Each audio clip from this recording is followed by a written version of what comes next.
In this video, we're going to look at a couple different ways of increasing the canvas size of your image in Photoshop. So if you think of this as being a canvas and this is your painting on top, what if you wanted extra canvas out here to do more painting? That's the kind of things we're going to look at. So the assumption here is that I've just opened up an image, say fresh from a camera. Probably wouldn't be a good idea or a bad idea to make a copy, so I'll just go to Image and Duplicate. And there I have a copy of my image, and we'll work on the copy.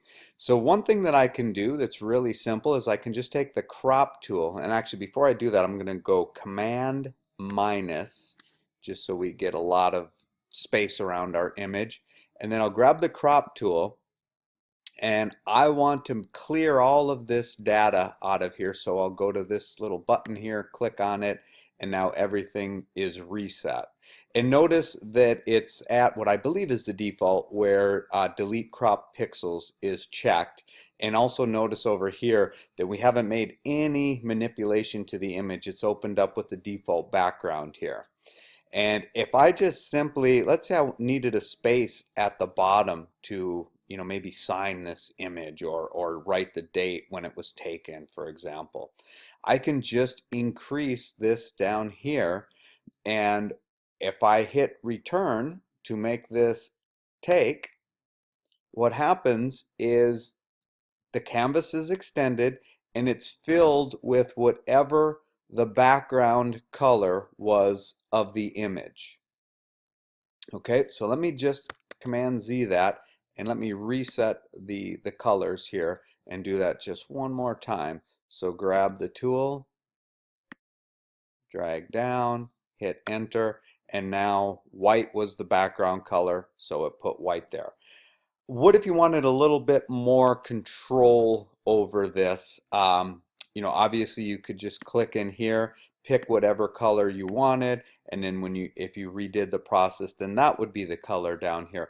But what if you wanted to just leave it for later so that you could decide what that color was? Well, still working in this mode, and I'll revert back to the original image here. Still working in that mode, I could uncheck delete crop pixels and then drag down, hit return to make that stay. And what happens is I now get transparency back here. And if you were paying attention to the layer, what it did was it changed it from being the background layer to layer 0. So what that does is it frees up this layer being stuck at the very bottom. And now if we wanted to put our own color back here, we just simply have to create another layer. So I'll click the new layer icon right here. I have a new layer. And let's say I wanted this color that I make to pull out some color that's in the image. So what I can do is grab the eyedropper tool or from over in here, or just simply hit the I key, which gives me the eyedropper tool. And then I can simply just click at a point in here, and you see that it fills the foreground color with that color. Now I'm just clicking by the point. If I want more of an average, I can increase the number with this drop down here. So let's say I want one of these more brownish colors over here on the tree. And then I'm going to click this option here to, actually no, doesn't even matter. Doesn't matter that it doesn't have to be the background color. And then I'm just going to fill this layer. So I want to make sure I'm not on my original layer, but that I am clicked on this layer. I'm going to now fill the foreground color, which is Option Delete. Then I'm going to take that layer and drag it underneath the other layer. And I'm not stuck to that like I was with the earlier examples where it just put that strip of color. I could change this color at any time.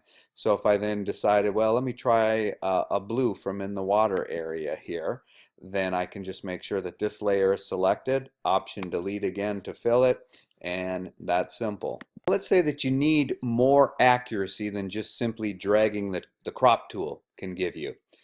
So for this example, I've gone back to an original opened image where I have the background showing up in the layer, and this image right now is set so that it's 7.5 inches wide by 5 inches tall, and I got that by going to image size. So let's say in this example that we want to add to this image by, we want the final result to be an exact amount of 9 inches by 7 inches. So what we do is we go up to Image, Canvas Size, and then we punch in those numbers. So the width was 9, height was 7, and then this determines where the additional spacing goes. So think of this dot as being the current image, and then the addition that we add to the width will get equally distributed to the left and the right. The extra that we're adding to the height will go equally to the top and to the bottom. Whereas if we checked here, then everything we're adding to the width would only go to the right, and everything we're adding to the height of the image would only go towards the bottom. And we'll look at an example of that in a bit. Now, you get a choice here for your canvas extension color, and you can choose white. You could choose the foreground or background color that's already selected here. You could choose other, and you could pick your own color. And again, we could pick, say, this blue color. Click OK here, and now that's been added to our image in a very accurate fashion. Now, what if we wanted the transparency to show up here so that we could then make our own color and be able to change it easily in the future? Well, we'll back up to where we were. What you have to do here is lift the background.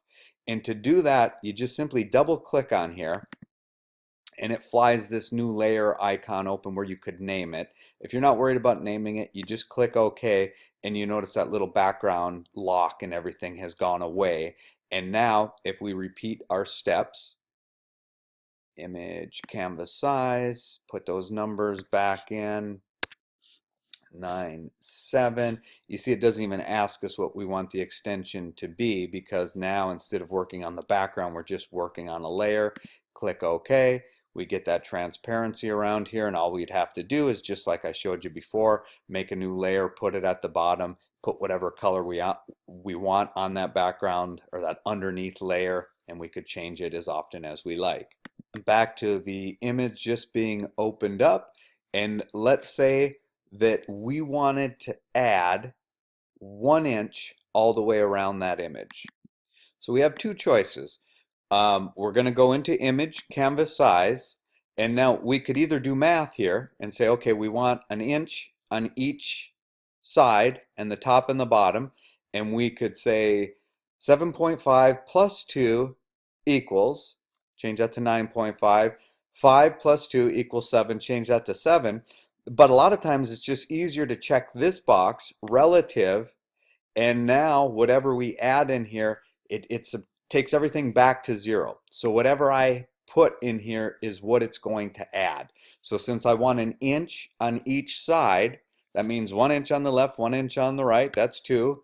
1 inch on the top, that's 1 inch. Inch on the bottom, that's another inch. 1 plus 1 equals 2. And keeping this in the center, we click OK, and we just got that additional space. And again, if we wanted that to be transparent, we would have just double clicked on that before we went ahead with the process and brought that, instead of being the background, to layer 0. In this example, let's say we had 4 images that were all the same size, and we wanted to change it so that we wanted to make a composite image of the 4 where they're all sitting right next to each other. In fact, let me just give you a visual on this. Let's imagine this is our image, and what we want to do is give us room on our canvas, which right now is the exact size of the image, so that we could put another image right here next to it. And let's even say that we want a space in between, like 1 inch like that, but we also want to be able to put one down here and one over here as well.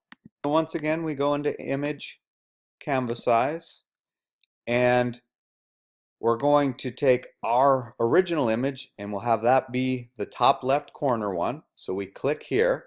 We have a choice of doing all the math here or clicking relative. But first, we do have to do some math. We have to say that, okay, we have an image that's 7.5 wide, so we need to add at least 7.5 more, but we also want 1 inch in between.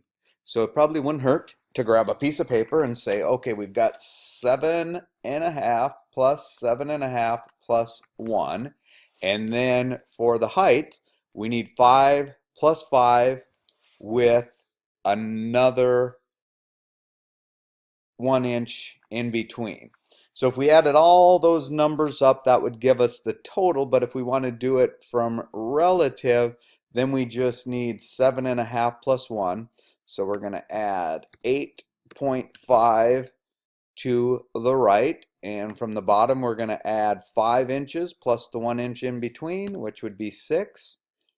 We go ahead and, oops, here we should have, well, no, actually, no, this will work fine. Actually, what we'll do is we'll change the background to white.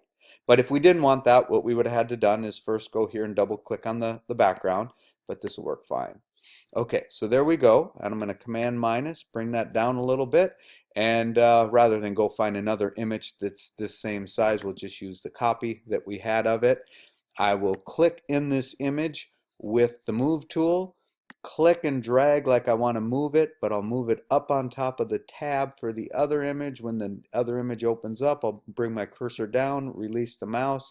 I now have a copy of it, and I can now put that in place. And you can see if I brought in 2 more images, I would then have the one that went down there and down there.